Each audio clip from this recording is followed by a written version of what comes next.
Hey guys, 6'4" Minute Man here. I've got just a quick little look at my Beretta Px4 Storm Special Duty. I've got a buddy of mine that's in the Marine Corps that is stationed at Camp Lejeune, and every time we've tried to get together when he's in town, we haven't been able to, and he was just asking me questions about my PX4. He wants maybe not the Special Duty, but the regular PX4, which there's not a whole lot of differences, but so I'm going to do a quick little look at my Special Duty, and I thought you guys might be interested too.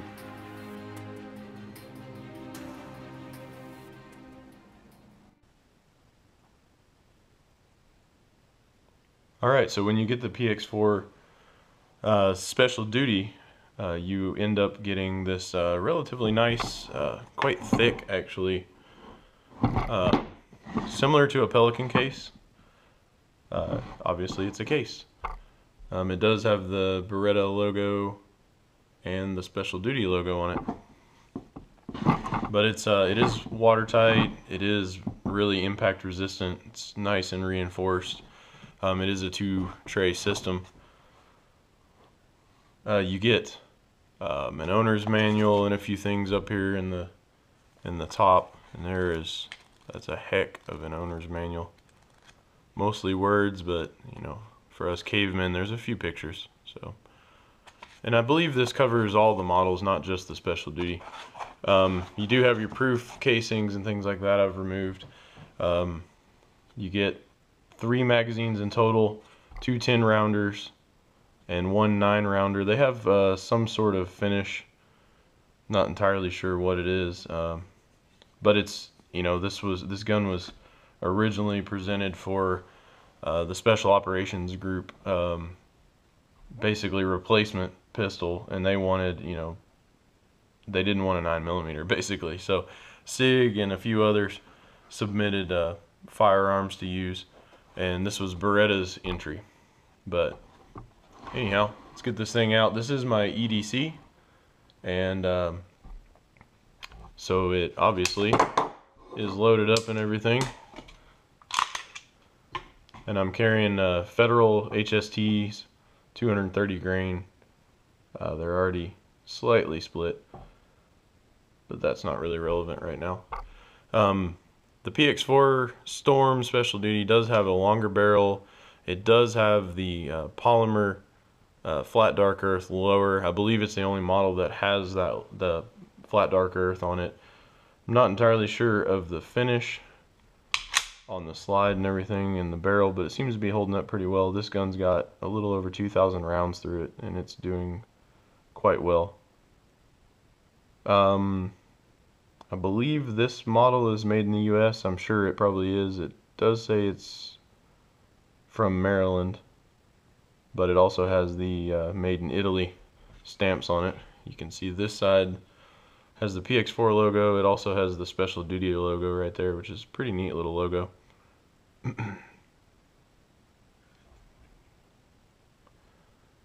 You can see it's got a pretty good sized hole in it for what it is. It's got a nice feel to it. It's a relatively lightweight gun for how long it is. I believe the barrel's like right at 5 inches or somewhere around there. I'm not going to quote specs because that's just not what I'm about. I have stippled the gun myself, just using a round soldering iron pin. Stippled it up here for my left thumb to rest, stippled it under here for my both my middle fingers. When they are in front of each other, they rest there, just along the sides here. Typically the gun is super smooth right here. Not a big fan of that, how smooth it is. It's almost slick, and this cross course texture right here, it's pretty good. I mean, it's still kind of smooth. It's rough in this direction, smooth in that direction. So I guess for recoil management, it's in the correct direction. But I just wanted to stipple it. I thought it might make it feel better in the hands, and it definitely did. Don't know if it increased my controllability, maybe on my rapid fire, my return shots. But you can see, you know, the thumb rest there. Fingers are overlapping underneath, right down here where this extra stippling is. And this type of polymer, whatever it is, definitely takes the stippling quite well. I mean, it's rough, but not so rough it's gonna like hurt your side or your belly or wherever you carry. I carry about the 4 o'clock position, just above my right hip, and mags on the opposite side. I do carry the 9-round mag with one in the chamber, and then I also carry the other 2 10-round mags on my left hip, so I've got plenty of firepower, even though, you know, the age-old argument of 9 and 40 and 45 with capacity and stopping power and all that stuff. I just shoot well with this gun, and it has a lot better safety for what I consider safe in my use.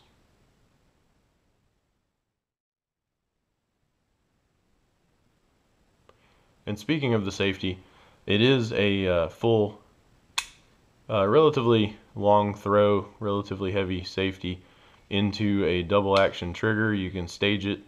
A lot of police, especially Italian police, like to carry it staged like this so nothing can strike the back of the gun, set off a round, which actually wouldn't happen anyway because you've got the disconnector here that you have to pull the trigger to raise up anyway. But you can also take it straight in the single action. You can see that disconnector rising up out of the way. Take it straight in the single action, or if you train like me, planning on always needing to take off a safety, on the way through I'm getting this safety up and out of the way and get my thumb into position and then start squeezing on that long double action. And I'd say that double action is between 8 and 10 pounds probably. I don't have a gauge, I'm no expert, but it feels pretty good for especially a double action. And then once the gun cycles and it goes in the single, it's probably about a 4.5 or 5 pound trigger. It's a pretty light trigger, but with this long barrel, which is supposed to be match grade, and this trigger, I shoot really well with this gun. Not necessarily better than my Glock or the M&P or either of the M&Ps or 1911 or anything like that, but the grip profile and the angle I like a lot better than the Glock. I've found that with the 3-dot sights on here, whenever I first pick up my Beretta after shooting the Glock, I will always end up holding the gun like this because the Glock's angle of the grip is so much different. So whenever I first draw out to fire, I'll throw it like really high like this until I get used to running the Beretta again. And that's not a huge problem. It's whatever you carry with, you need to train with, and whatever you train with, you need to be proficient in. So it's not a huge deal. It's not an argument I'm willing to die over as far as safety, no safety, and grip angles and all that. It's whatever you're good with. You can see it's definitely my EDC. It's been knocked out and dented the sight there. I've got some holster wear up here, taking some of the finish off. And this is most every day getting carried in a holster. It's definitely in a holster every day. It's just whether or not it's on me or just in the truck. So the finish has held up well. Like I said, a little over 2,000 rounds. And part of the reason I carry this gun with this safety and everything is because I have a 2-year-old son, and I don't want him to get curious and grab at something, or you just never know. So that way, this is just one more layer of safety for me. He should never be alone with the firearm anyway. He should never be able to get it away from me and use it. But you just never know. So why not be extra safe? Because he would have to do that. He'd have to, and I know kids can do amazing things. This is a pretty hard trigger pull for a child to do. But, it could always happen. But it might give you that extra bit of time to figure out that they've gotten into something they shouldn't have, and you can take it back away from them.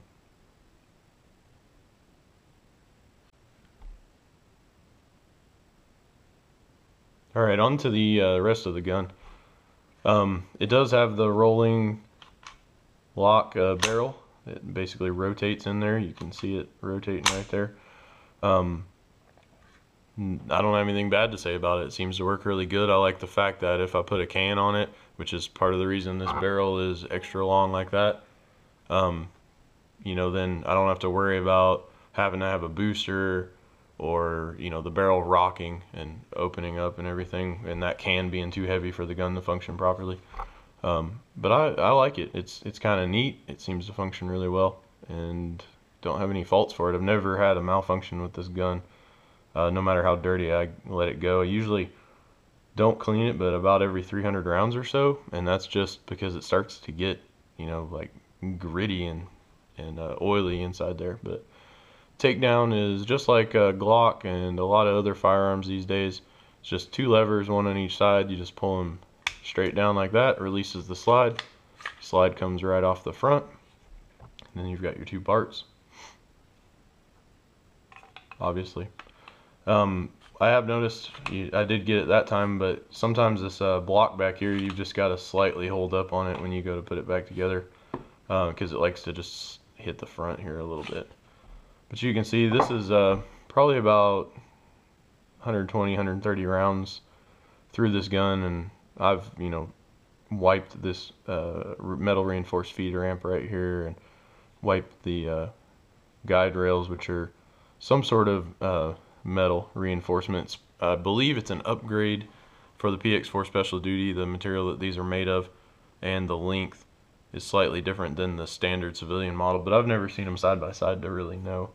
I just remember reading that. But I also read that they had Trijicon night sights, and mine did not whenever I received it. So who knows how accurate the specs are that are floating around the internet anyway. You can see it's relatively simple construction, mostly polymer. The locking tab does have a metal reinforcement in there also. Everything internally is metal, seems either coated or polished. Right now it doesn't really look like it because it's extremely dirty. But you know, you can see it's really simple, really lightweight. Nothing really too spectacular, but it definitely does the job, and it's definitely a rigid frame. So taking the locking block out, you just pull towards the barrel end away from the chamber slightly, and to release that spring tension and lift up at the same time, and it pops right out of that groove. The spring is a captured spring. It's actually double spring with a guide rod. The end of the guide rod goes right down there in the frame. And then the barrel, you just have to slightly twist it back on the way up, and it comes right out. So other than that, there's not a whole lot going on here. The finish, like I said, is holding up really well on the inside of the gun. After a couple thousand rounds, it's just showing some wear down here and some wear on the tops of the slide, or I guess the bottom of the slide here. And it's mostly solid parts. You got firing pin down in there. You've got your this safety block right there. It's kind of your drop safety, and also your intent safety, as I might call it. You have to have the intent of pulling the trigger to get that dude to pop up and actually hit transfer from the back through the block out the firing pin to the primer. You can see when you put the safety on, it rotates that transfer bar up out of the way, so even if the hammer drops, it can't hurt anything. That's part of the reason you should consider using on a firearm like this, and even the Beretta 92s, M9s, M9A1s, A3s, you should use the decocker instead of the old trigger pull and hammer drop, because it can allow you to slip that hammer and have a negligent discharge or something like that. So anyhow, there's not a whole lot going on in there. So let's put it back together. You can see the barrel has like a fish-eyed and beveled feed ramp right there for the round. It's facing down like that whenever it first accepts the round, and then whenever the barrel locks into place, it's rotated off to the side. So we just drop it right back down in there, turn it back that way as if it were locked. You can see how the fisheye rotates. This would be open and then lock into place. Put our guide rod back into place, and then push this locking block back and then drop it down into that groove. Marry up all the matching pieces, and actually I've got it slightly off. There we go. It was kind of riding up on there. So marry up all the matching pieces. Just push the slide back together. The release tabs pop right back up into place, and the gun is actually safe now because the safety was on, so it decocked the gun right after I stroked it back all the way. You can see it pop right there at the end. If not, obviously it'd be hammer back, ready to fire on single action.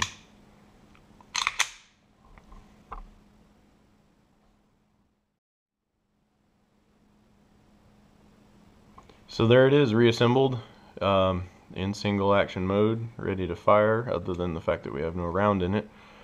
And this is where I'm going to talk about the decocker a little bit more than we did earlier.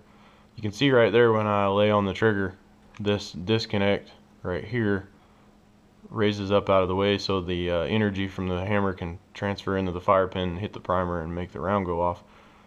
So this is why I say it's kind of silly because people are scared of a decocker or whatever their reason is.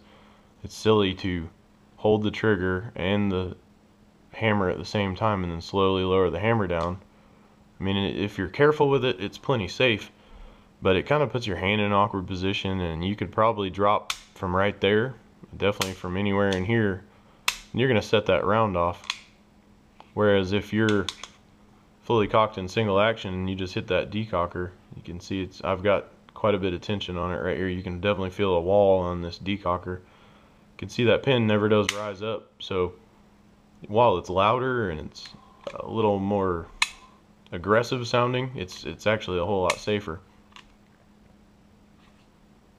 and definitely keeps you from having a negligent discharge. And most times that would probably happen in the holster, or when you're pointed about, you know, because I'm thinking about how people hold these when they do it.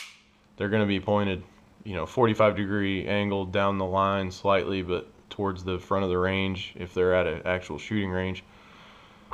And you know what I'll do is I'll either fire it empty or fire it till I'm done, and as I'm putting it in the holster, I'll hit that decocker, or I'll even put it in the holster and then decock it, either way, because my finger is going to be outside the trigger guard while I'm putting it in anyway, or it definitely get pinched by the holster, regardless of which kind I had. And that would be an idiot thing to do, but you know, that stuff happens anyway.